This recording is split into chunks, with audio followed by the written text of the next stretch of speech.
The Point of View is brought to you by Cowbell Coffee. Cowbell Coffee. Taste it, love it. South Africa Tourism. South Africa Tourism. Inspiring new ways.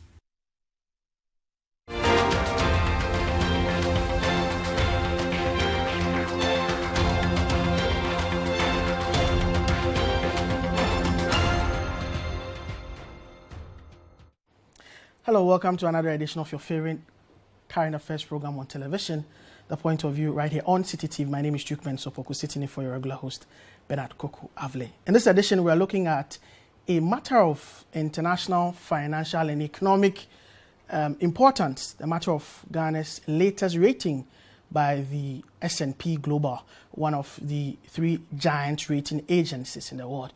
Earlier in the year, in the first quarter specifically, we had ratings from Moody's and Fitch, which essentially painted a very gloomy picture of the economy. Is the S&P latest rating a confirmation of what has happened? And what does it even mean to say that we have been downgraded by an international rating agency? We're breaking that down for you in this edition of The Point of View. We'll take a break. When I come back, we'll set the ball rolling, of course. I'll introduce my guests and we'll set the show on fire.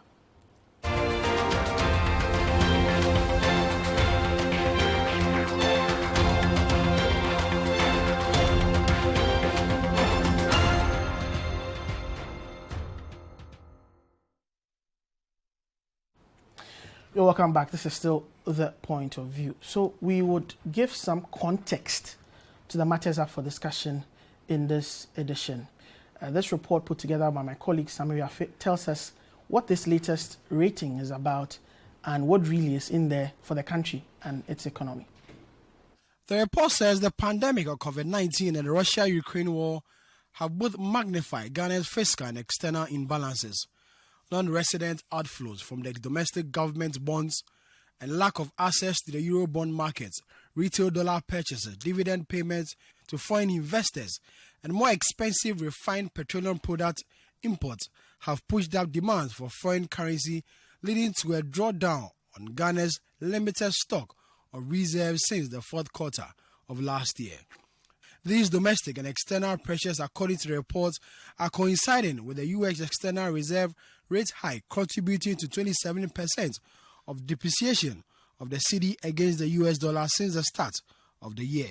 Exchange rate weakening, in turn, is driving up inflation, which stood at nearly 30% as of June 2022, the highest in 21 years. Despite the exceptionally difficult external and domestic context, authorities have endeavored to improve tax revenue by introducing an electronic revenue mobilization known as e-levy, which became effective in May 2022, and by recently passing legislation to tighten exemption on tax payments, including VAT and import duties. The report also says the government introduced cuts in its spending, which many believe will go a long way to help the country generate revenue. While these changes could improve the tax going forward, the situation remains challenging. And over the first half of 2022, the fiscal deficit have exceeded the government's ambitious target. The report says in July 2022, Parliament approved a $750 million loan from the Afrexim Bank, which will temporarily boost reserve level but also add to the already high cost of interest. As the conflict between Russia and Ukraine continues, the report expects external fiscal and growth pressures to remain tight. In light of these pressures, government has initiated talks with the International Monetary Fund about an extended arrangement. The report anticipates that one key objective of any program will be to improve Ghana's medium-term debt sustainability and in the process to unlock fiscal space so that Ghana can invest more in its growth potential. The report further says the conflict in Ukraine has taken a significant toll on Ghana's development economy as surging energy and food prices have reduced domestic household disposable income, pushing activity into the informal sector. So we've been downgraded from B- to CCC+. Joining us to the discussion in this edition, we have financial journalist who understands these matters very well. Toma Eme here is my guest in studio. Welcome. Thank you. It's a pleasure to be here. Great to have you. Also joining us via Zoom is Dr. Thiwe Champon. He's a political risk analyst and also an economist. And of course, an academic as well. Welcome, Doc. Pleasure to be here. Good evening. Great. All right. So let's give further perspective. In the first quarter of the year, we had the two rating agencies, Moody's and Fitch, release their ratings. And of course, Ghana rating took a nosedive. Let's first of all take a look at what Fitch, how Fitch brought out their ratings. If the Fitch graph is ready, we'll do a historical analysis to bring some context to the discussion and how the rating has been in the past 5 years. Which is, if the Fitch rating is ready, we'll show that in the course of the program. We'll give you how the Fitch rating has been, and that of Moody's as well, and the S&P ratings in the past 5 years. But let's begin the discussion. Let me come to you, Doc. First of all, most of the time, when these ratings come out and we discuss it, it makes sense to the economic minds, the investment analysts, the finance people. But for the lay person out there, for the Ghanaian out there, for the citizen out there, what is the work of these rating agencies, and what does it mean to say that we've been given a stable outlook, we've been downgraded, or our position has been maintained? So, of course, so this is the credit ratings by Fitch since 2015 and 2017 actually. So in May 2017, we had a B in terms of the rating. In 2021, was still maintained, and then it's taken a nosedive to a B minus in 2022. So this also comes with the outlook as well. So in 2017, we had a B with a stable outlook. In 2021, it was a B, but with a negative outlook, and now we have a B minus with a negative outlook, which means that the situation is not getting better in any respect. Let's look at that of Moody's.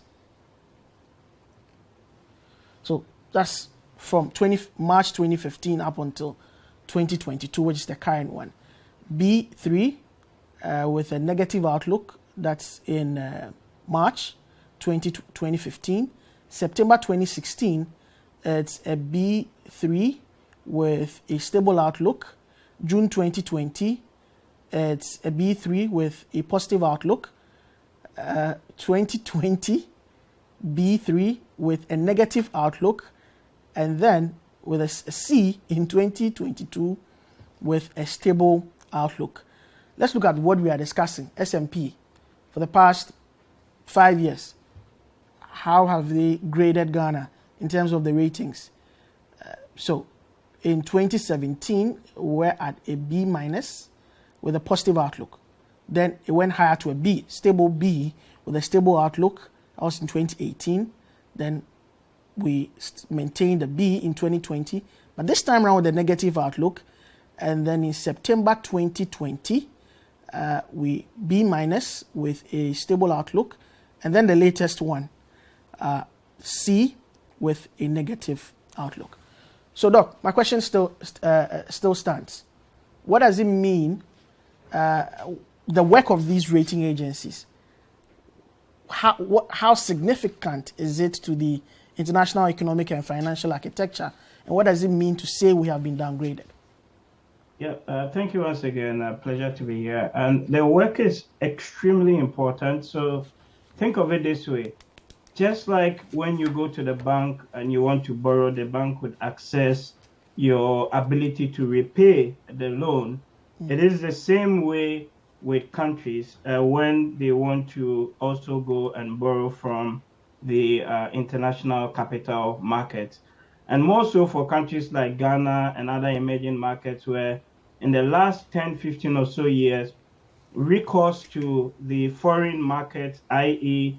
the Eurobonds, to support our budget has even become more important than even the aid that we receive from development partners or donors.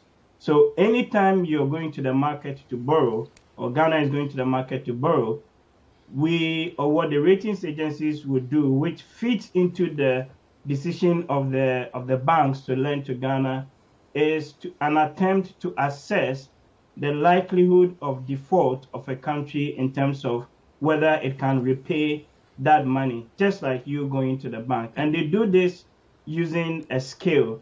And that scale is also then based on a number of factors that they would consider. Normally a combination of both domestic and external factors, but predominantly on the domestic level, some economic variables around your GDP, your growth rate, your tax potential, your international reserves, the extent to which you're dependent on commodity exports, and even participation in an IMF program will all feature into what goes into the weight that they assign and ultimately come up with the grading. And then they also will look at even how well you're able to manage the finances of the country overall. So things to do with the debt to GDP and other, debt sustainability indicators would all feed into that decision framework. And once that's done, they will then place a country on a certain scale. Okay. And the scale will start from the very top, where a country may be rated. So let's use S&P, which is the latest one. So a country may be rated AAA. And what AAA basically means is that is a high grade or prime investment. Okay. So basically there is no likelihood, or very little likelihood, of default of that country.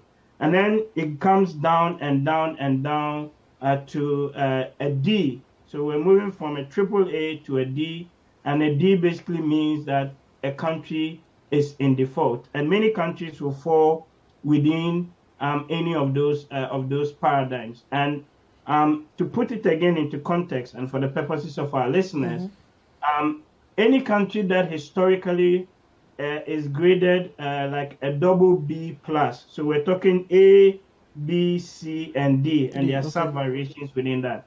But a double B plus and below coming to D basically is a junk status, meaning that you have a very high likelihood of defaulting on that loan. So if I'm going to give you that money, then I'm going to demand more interest on that payment to account for that likelihood of a default. So Ghana has been sitting in that B to B plus sort of column. And what the latest downgrade has done is to push us further down from a B to a C, which in the S&P grading is basically 2 steps below a default in that regard.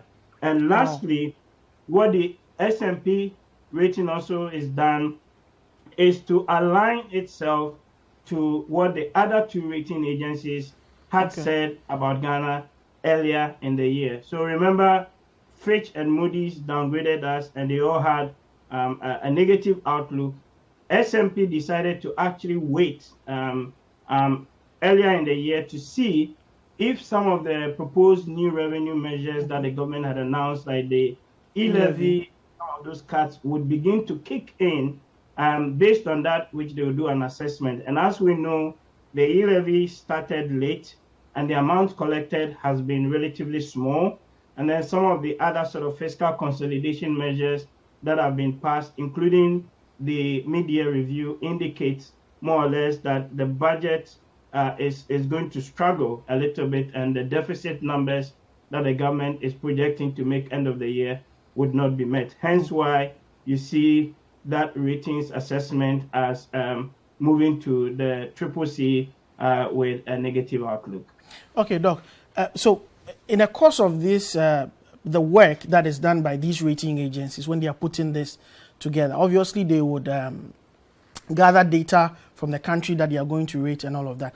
How much of an involvement is there of the government of the country in putting this together? For instance, if you would want to liken it to audit terms, if you audit an institution before you put together your report, you may want to hear from them in an exit conference. If I'm likening it to that situation, because every time these rating agencies put out, their ratings, you more often than not you would see a response from government. In fact, with the Fitch and Moody's rating early on in the year, government went all out, questioning even the modalities and even how those rating agencies came, but the methodology, if I may put it up. How much of an involvement is there of government in coming up with these ratings? So the government doesn't do the rating, but the government is consulted. Okay. In the so you have a bunch of analysts who would compile the data, and in fact sometimes even put data requests to the respective Ministry of Finance, the Treasury, or even sometimes the central bank, right? Yeah. They provide that data, then the analyst or the company would then go and do the number crunching, also consult other stakeholders externally, and then based on that come up with a ratings assessment on the basis of all of the indicators that I talked about, earlier. So there is a back and forth in terms of, that engagement. But ultimately, the decision on the rating and what to assign to a country is done by the company itself without recourse to the government. Okay, great. Let me come into you now and engage you, Toma, on the practical realities in terms of, so we have this out there being discussed. Government has put out a response. We'll come to a response a bit later on. But obviously, the cost of credit to the country is going to be high, because now if you go onto the commercial market, your bonds are no longer attractive. Okay, first of all, yes. So I want to find out, you may have your preliminary comments, and then we can zero in on what it means practically, say for the business community, say for investor confidence, for the country to be downgraded from where it was previously to where we are now. Well, it's not a good thing to happen. All right, it's not a good thing to happen. Even though these ratings basically rate a country, all right, what it means is that Ghana is barely above investment grade. Okay. Okay. Let's go step by step. What it means for the government is this: government cannot borrow for international capital markets or for an international consortium of banks or whatever at a price that is ordinate. Okay. The last I heard, when they consider just trying to do a Eurobond market this year, investors were talking of 14%, and that's before the S&P rating came out. The S&P rating, everybody expected it. It was bound to come. All right, it was bound to come. It would make matters worse. So now what it means is that government's in a fix about getting foreign exchange. Let me tell you where the fix is very bad. Is that we've issued Eurobonds in dollars, which are out there in the market. Some of them relatively short term. The first of the whole series are supposed to start falling due around 2 years from now. The ones issued by Mahama. Okay. Now you have those. Then you have the domestic debt, which is the CD debt, treasury bills, treasury notes, treasury bonds. Domestic borrowing. But we have become hooked on the foreign exchange. The foreign investors bring to come and buy our CD bonds. Okay. Because when they come, they exchange their dollars for CDs. And when they want to leave, they exchange their CDs back for dollars. And that has been the main problem we've been having since the downgrade. Okay. We don't have immediate default risk on any Eurobonds. And the last time I spoke with the director of public debt, the Ministry of Finance, was telling me that they're quite clear to 2016. But I will tell you why I don't agree with that. But when it comes to the domestic market, now you've been downgraded. Okay. Your currency is depreciating rapidly. If you were a foreign investor, what would you do? You sell. And right now we have a very liquid Ghana fixed income market where all these things are traded. Yeah. And we're having an outflow of capital. Now, normally, what happens is that we have an inflow of capital. We do Eurobonds. Okay. So early part of the year. Early part of the year. It stabilizes your CD. It takes you a while. Then the reality sets in. Yeah. Then you now use to beef up your reserves and now show people to see how solid you are. Then the foreign investors now come in and take up treasury instruments. But in this case now we have a situation where the report has been bad, so instead of bringing in more forex, they are taking out the one that was already here, and that is what's giving us such a big forex crisis. Don't forget that Ghana makes a merchandise trade surplus. Okay, what does that every mean? quarter? What it means is that the value of goods we sell are more than the value of goods we buy. Of course. It has been like that since It's a the last structural quarter problem of of the 2016. Mainly the result of mainly from the energy sector. Okay. Substituting imported diesel with gas. That's the biggest reason for that. But here you have a situation where you're making a trade surplus. You are getting more than $2 billion a year in inward remittances. And you're having balance of payment problems. You're running down your reserves. Because we've relied too much on foreign investors investing in instruments. By law, they can invest in any instrument longer than 2 years. 2 years, yeah. 2 years or longer. All right? So people have taken 10-year bonds, but the market has become liquid. In fact, the equity segment of the Ghana Stock Exchange has become a victim of the success of the Ghana fixed income market. Because Ghanaians prefer fixed income than trading in stocks. Exactly. All right. Now, with this, what happens next is that you have to increase yields on those instruments even further. One, remember that the U.S. home base gradually they are beginning to tighten. Rates are beginning to go up. Yeah. Two, the reason why Ghana's rates, like for a 10-year bond, is over 20%, whereas a similar bond in America is 1.52%, is because of the currency exchange risk. The investor bringing in his dollars and change to Citi is taking the exchange risk. It has all been fine as long as where we have been going, using the money to build up our reserves, look good, Citi is basically balanced. So at the end of the day, those investors were cleaning out. Okay. They were cleaning out because you could hold a bond, you could take a 10-year bond, hold it for 10 years, hold it for 1 year, get 19% interest. From the 19% interest, the depreciation of the dollar is about 4%. So you're about 15% in the good. You sell to somebody else, you go your way. But now you have a situation because of the downgrade, the fear that Ghana might actually start defaulting. Nobody's coming in and trade there. People just want to go out, and it's leading to an outflow of forex, which is giving us a big problem. Interesting.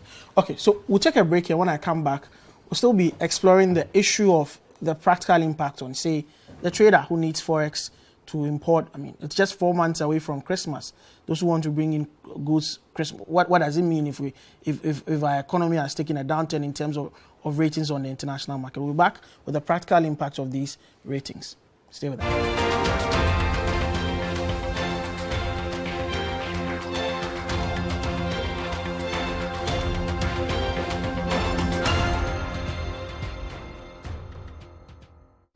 Welcome back from the break. This is still the point of view right here on Citi TV. We're discussing the latest downgrade of the country's economy by S&P Global. That's one of the 3 giant rating agencies to bring out its rating of the country's economy. And there's been a downgrade from B- to CCC+. I have on Zoom Dr. Thieu Champon, economist, political risk analyst, and of course, in studio I have Toba Eme here. So, in the midst of all of this, government has been responding. What is government's response to this rating by the rating agency? As Dr. Thieu Champon explained earlier on in the program, that it's got, of course, government input, but at the end of the day, what comes out is the independent work of the rating agency. What has government been saying about this latest rating from S&P? And a statement released today from the Ministry of Finance reads, on 5th August 2022, Standard & Poor's S&P Global Ratings downgraded Ghana's foreign and local currency credit ratings from B- to CCC+ with a negative outlook. According to S&P, the downgrade is due to intensifying financing and external pressures on the economy. In arriving at their decision, the credit rating agency considered A, the lingering effects of the COVID-19 pandemic and the severe global shock of the Russian invasion of Ukraine on Ghana and the consequent fiscal and external imbalances. B, elevated gross financing needs in the face of international capital market hiatus and limited commercial financing options, and the credible steps taken by government to fast-track fiscal consolidation and the passage of key revenue bills. The government is disappointed by SNP's decision to downgrade Ghana despite the bold policies implemented in 2022 to address macro fiscal challenges and debt sustainability, which have been significantly exacerbated by the impact of these global external shocks on the country. Government will continue to be proactive in addressing the impact of these external and domestic headwinds on the economy and on the lives and livelihoods of Ghanaians. Government has implemented key revenue and expenditure measures, including a 30% cut in discretionary expenditures. The delay in the passage of key revenue measures introduced in the 2022 budget affected revenue performance in the first half of the year. However, all the revenue measures introduced in the 2022 budget, including the review of the MDA fees and charges bill, the tax exemption bill, the e-levy bill, have all now been promulgated by Parliament. These fiscal measures are now in full implementation mode to support our fiscal and sustainability policies. The government is committed and is confident that it will successfully emerge from these challenges in the shortest possible time, as we have demonstrated the track record to do so in the Akufo-Addo-led government. Let me throw this right back at you, Doctor. Okay, so so our current engagement with the International Monetary Fund for a program incorporating our enhanced domestic program is expected to support our drive to restore and sustain macroeconomic stability, debt sustainability, and promote growth and job creation whilst ensuring so that's how the statement ends. Yes, and issued by the Ministry of Finance. Yes. So, Doc, my question now would be what the practical realities of this downgrade means. For instance, for the trader, the spare parts dealer in Abusoka, or for the person who is importing goods for Christmas, 4 months away, and the business person generally, and of course people who are striving to survive in this economy. And then after that, we look at what the response of government is to this rating by S&P. Yeah, I think maybe quickly just on the response. Okay. The government says that they have taken, quote, bold policies. Yes. I think what the market also reacting to that and other statements that have come, including the media budget that was read a few weeks ago, is that those policies are not credible. Okay. And would not be able to deliver the gains that the government, anticipates. So maybe let's just use one number to characterize this. The government says mid-year that they're going to achieve a 6.6% fiscal deficit by the end of the year. Yeah. But as of half year, we had already done 5.6 or so percent, which then means that you only have about 1.5%, right, headroom going forward.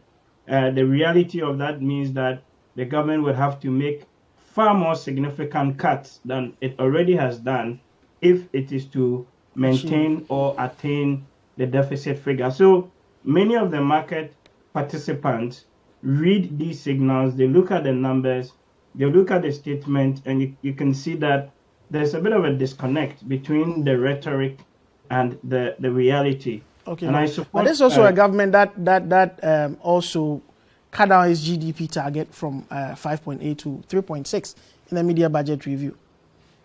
So they reduced the GDP. Yes. They reduced revenues a little bit, and then likewise expenditures also came down. But on the key issues that we're dealing with here, the debt sustainability, a possible IMF program, which is all going to be anchored on trying to rein in on your debt, you can see that those numbers basically don't really add up, and people don't necessarily believe the numbers. And then Thomas made a very important point on we becoming hooked on FX. I have on occasion actually even said that we have become debt junkies to an extent that if we... Well, that seems to be the easy way out. Go borrow, find the money upfront, finance your projects, find a way to pay back. All our government, since we discovered Eurobonds in 2007, so that seems to be the order of the day. And I will give you the link. I'll tell you. Absolutely. And also, we're not doing enough actually on the revenue side of the equation. So politically, it's become far more easier to go to the market to borrow, because even at 15, 17%, you get somebody to lend to you. Yeah. But these are loan sharks, more or less. And with a downgrade even now, it's even going to be much more difficult. So that's a very fundamental point to make. And in terms of the reality and what this means for my grandmother in the village, or let's say my uncle who needs a loan, two things would happen. Okay. If the government is not able to go to the market to borrow externally, and it still wants to finance its budget, then it would have to come and raise the money domestically.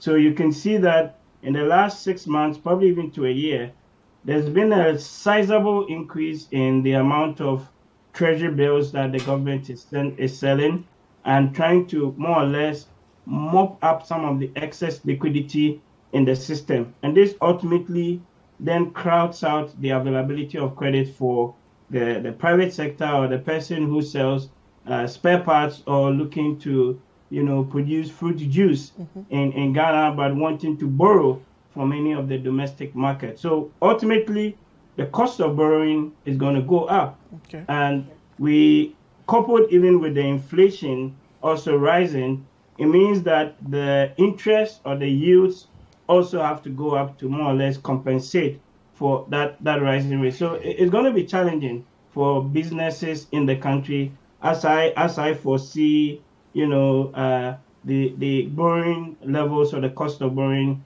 going up, just because of government having to come and look for the money domestically in that regard. And then, of course, that also feeds, or the government spending, there's a lot of academic literature that also shows that even that then also feeds furthermore into the inflation expectations going forward. Wow. Toa, response from government and the practical effects of this. Doctor has said it the way it is. You see, you notice that this time government was not so furious in its reaction. Yeah. They said they were disappointed, but they never claimed anywhere that they disagree with the ratings. Unlike in the previous occasion. Yeah. These guys crunched the figures. What happened here was inevitable. Okay.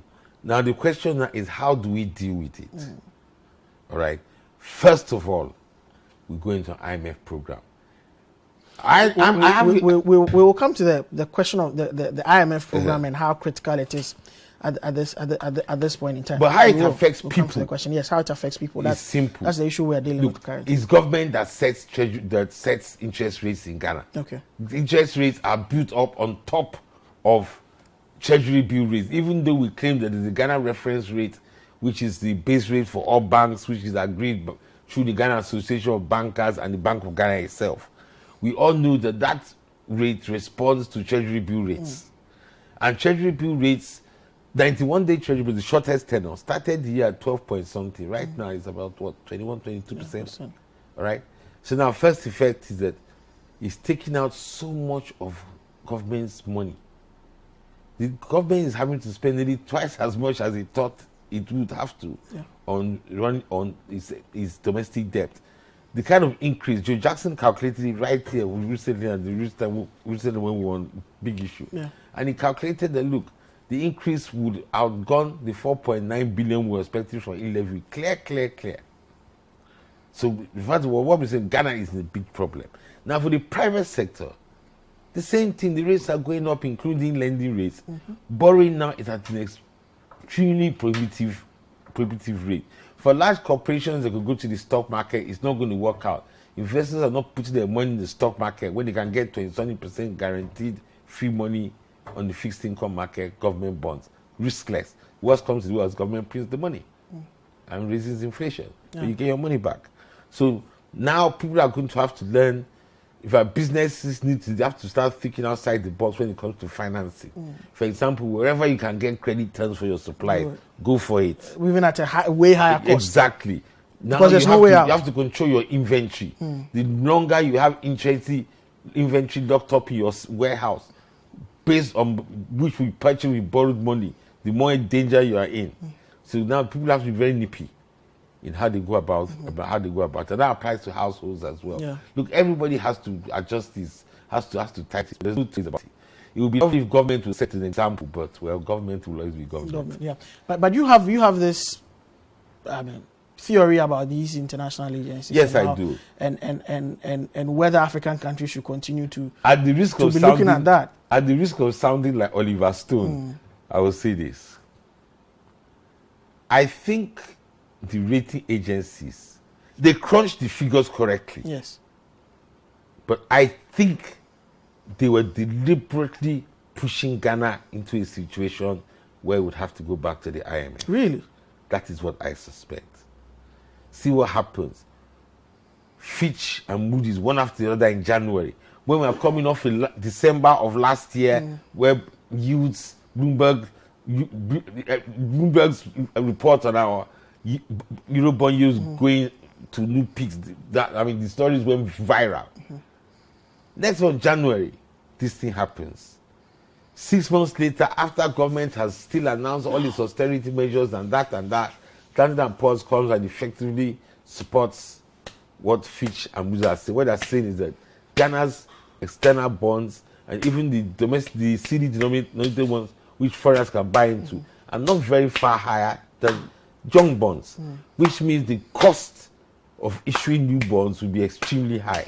And I think that they just don't, they think they want to protect their interests or the interests of the client in making sure that Ghana does not go over the top and end up with but if you read the report, they talk about COVID-19, they talk about Russia and Ukraine, which our government has been trumpeting ever since the double whammy, which the IMF, at the beginning of their initial meetings also stated, the chief of mission also stated, put out in his statement. And if any investor is looking at putting his money into your economy, obviously because of the kind of credibility these rating agencies have out there, they would go and read this report before they decide to put their money in your economy or not. So if they are speaking to the realities and crunching the numbers rightly, pointing to your dwindling FX reserves and others, you might as well believe what they are saying. Yes, you have to. You have to. When I say that, when I talk about a conspiracy, please, if that is the conspiracy, please, I'm a part of it. I think we need to go to the IMF. I believe that because I believe that we are not getting our economic priorities right. I think we've lost the plot since COVID came. The figures showed how well we were doing. Even when we exited the last IMF, then COVID came and I think we've lost the plot. So when I'm talking about this conspiracy, I'm on their side. I'm hoping it's actually true. I've made a comment somewhere, I've said that we keep proving to ourselves that we cannot manage our own affairs. When a fellow panelist pointed out the fact that virtually every administration in Ghana has gone to the IMF for one stage or the other. It doesn't tell well of us, and this is what is on the ground. And I would prefer the IMF looking over the shoulders of people in government when they're deciding on what they are going to spend the money on, than leaving them to have their own enhanced domestic program. It's going to be a big battle. They should come with a program for it's going to be a big problem with that, Duke. Look, the IMF by nature is a demand management institution. It was set up to ensure that countries meet their balance of payments obligations. Whether you're in trouble or not, if you be strong enough to meet your obligation, other countries you are trading with. All right? The way they do it is they force domestic demand down to the level of domestic supply. Which is why we don't like it, because it means a lot of jobs being lost and all that. So a lot of contractionist policies. The current government came, even while we're in the middle of demand management, and said, look, guys, this is not the way to do it. Told the electorate, this is not the way to do it. What we need is expansionary economy. We will spend. We will get people working. We will get all our possible economic capacities to be working full level. From there, we'll get taxes to fund it. It seemed to be working at least It until seemed COVID. to work until 2019. But then, and this is why I say we need the IMF. The IMF started from the Mama government through to the current government. We started lowering our fiscal deficit. But what happened in 2019? In 2019, we recomputed our GDP calculations.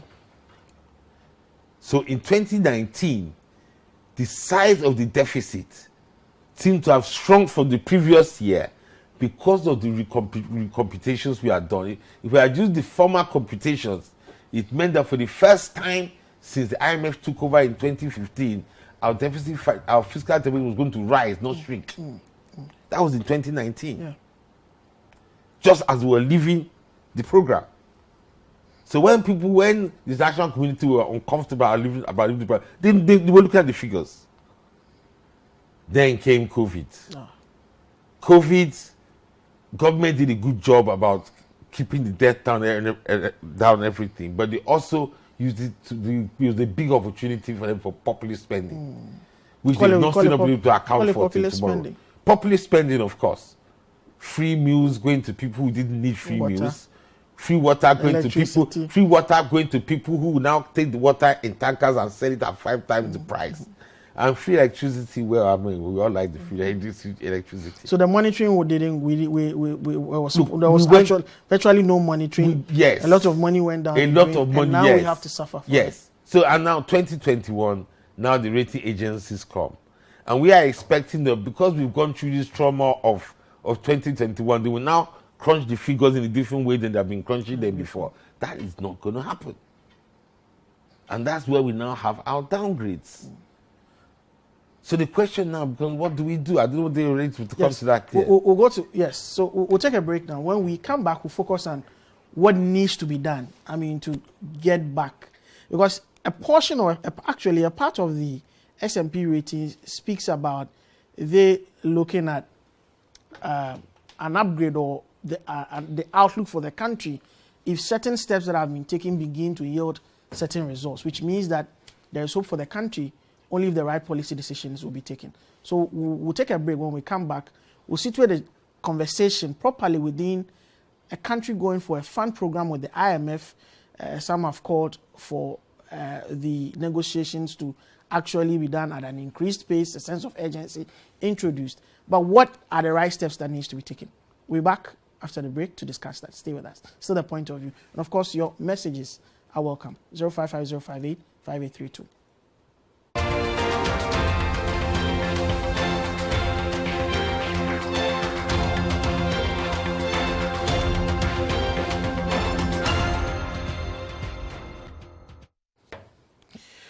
You're welcome back. It's still the point of view right here on Citi TV. We've been discussing the S&P ratings, contextualizing it historically, practicalizing it in terms of what it means in our daily lives.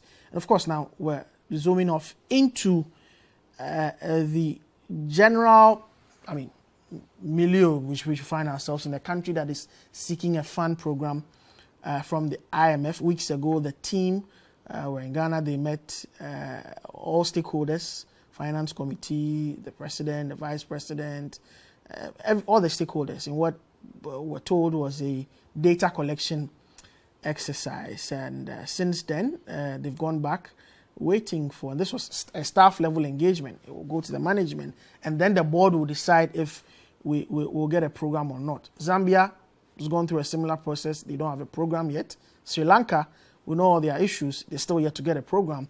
So we are told that the fact that there has been a data collection exercise does not necessarily mean that we would get a program. Of course, Ghana's history with the IMF, for a very long time. This is our 17th or 18th program that would be getting into. So, Doc, let me begin with you. How do we situate this within the context of an IMF program, and how bad do we need an IMF program now, looking at how situations are, especially with this latest rating? Yeah, I think we need an IMF program one way or the other. And I think Thomas makes some very useful points, which again is important to stress on the issue of our expenditure and the spending and then also on some of the numbers and again, what I call the fiscal gymnastics that we tend to play with the numbers, especially when the GDP is rebased. So you know that most of these deficit and debt numbers, although the other indicators, mostly you express them as a percentage of GDP. And if you go back to 2016, when we rebased the economy, and 2013 as well, and it's also further back, I think in 2007, anytime we do this rebasing, the debt numbers suddenly begin to look good and it comes down and it creates an impression to the government that they have fiscal room to borrow and to spend. And then, they go on this big debt binge on a number of projects. Many of them, sometimes, bluntly speaking, are very dodgy. The quality of the spending, the value for money analysis that is required to be done often is not done. And many of those interventions then become populist, but ultimately end us in a debt crisis. And that is what we literally have been down on this road in time past and currently, are doing. Remember, we even passed the fiscal responsibility law in 2018.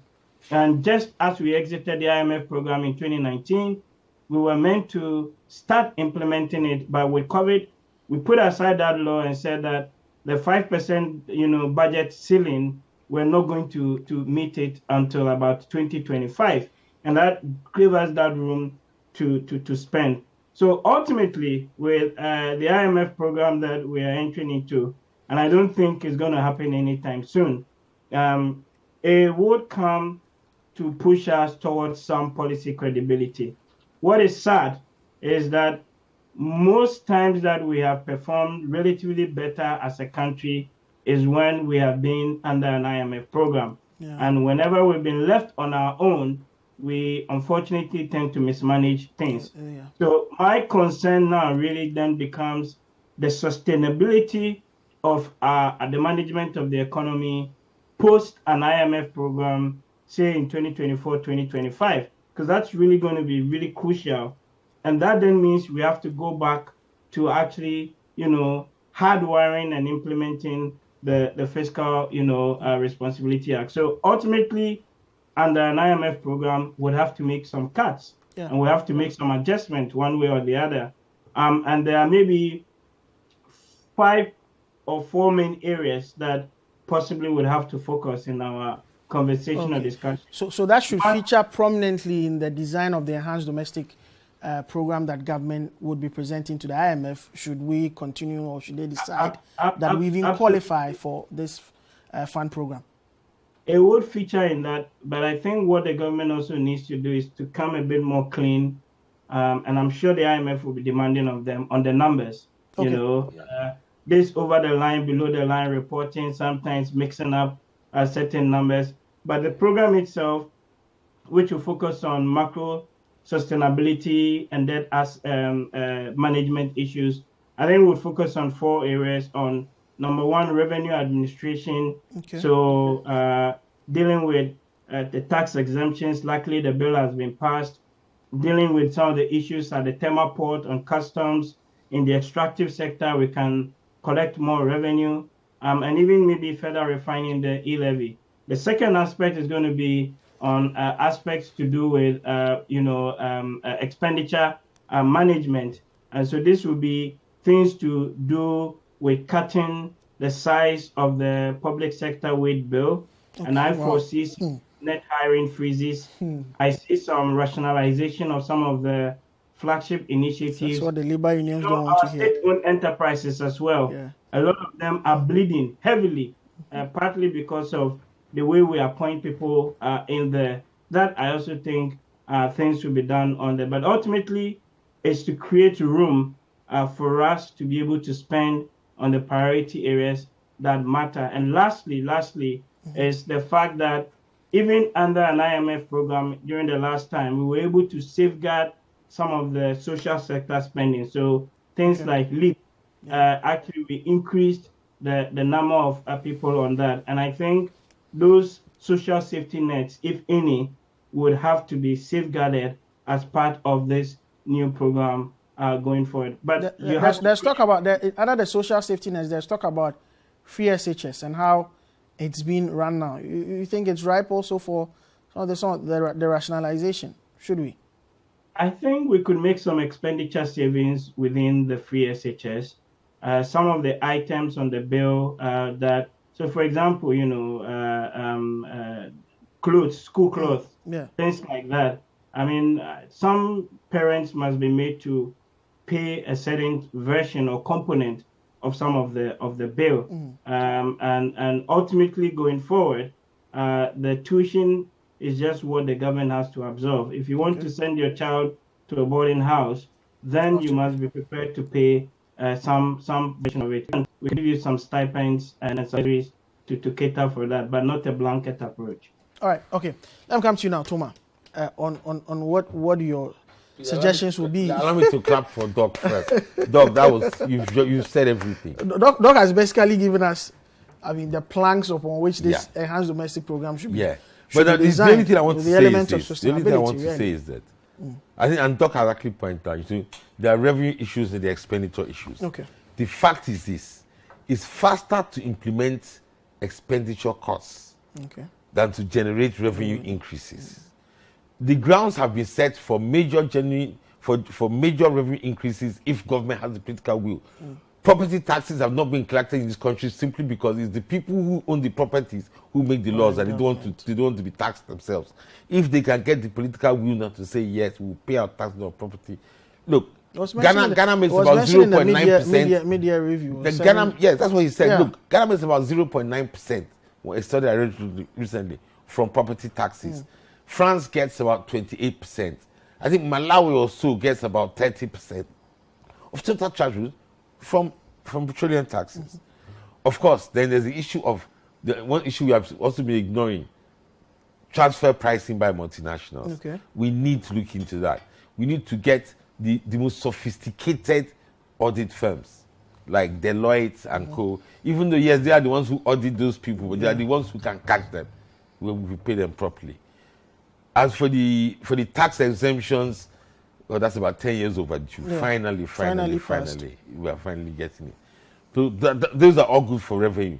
But you see, even now with the digital address and everything, you can now bring the wide informal market into the tax net. But please, the cost of government has to remember the cost of tax administration of that segment will be quite close to the revenues that will come. So government should not put too much hope there. When is this to say, only 2 million Ghanaians out of 30 million pay tax? There are about 15 more million you can tax. But you're not going to get much net tax out of them. The cost of administering the tax, the informal activities and everything is going to prove quite expensive. So, but why I'm happy about it, look, let's now get our priorities right. Look, there's some teams, it's not just the National Cathedral. Next year, a country that's owing 80% of GDP is about to host an All-African Games. You think that's a misplaced priority? It wasn't at the time. Over 100 million Ghana cedis. It wasn't at the time. $100 million the decision was approved by Parliament. Yes, it wasn't at the time. For the infrastructure. Now we need to find how. It's too late to change it. Yeah. And I would love to go to the games myself. And the argument about the knock-on effect in terms of infrastructure, contracts, people will also will help and all of that. But let's not be something that will take us to 85% GDP ratio. Rate. And before I go, please, one quick thing that Duke. We keep talking about GDP to public debt to GDP ratio. Yeah. Oh, it's 70%, it's 80%. Now think about this. If you are a banker and I'm your customer, I work somewhere, my salary is paid through your bank, and I ask for a loan. What is the maximum level of my salary you will give me as a loan, maybe to pay gradually over 6 months or something? It's 40%. That's standard fare in the commercial banking industry. If they feel that if you as a customer you're owing more than 40% of your income, you can't meet up. What percentage of Ghana's GDP. Total income do they spend on debt servicing? Over 50%.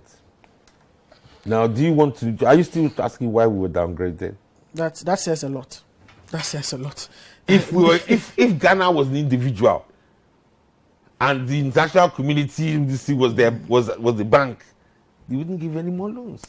Okay, Ni Bachona says this downgrade, Ni from Bachona says this downgrade by the so-called rating agency institutions, I see this as a strategy to extort money from poor countries. We are giving these ratings to increase cost of borrowing just so they make more money from the developing countries by way of interest. It looks like you have someone supporting your views. Yeah, so that's a show in this edition. My name is Duke Mensopoku. I had on Zoom Dr. Theo Champon, economist, political risk analyst, and of course, Toma Emi here was in the studio. He is a financial analyst. My name is Duke Mensopoku. I sat in for your regular host, Bernard Koku Avle. Same time, Wednesday, we'll be here on The Point of View. Stay with us.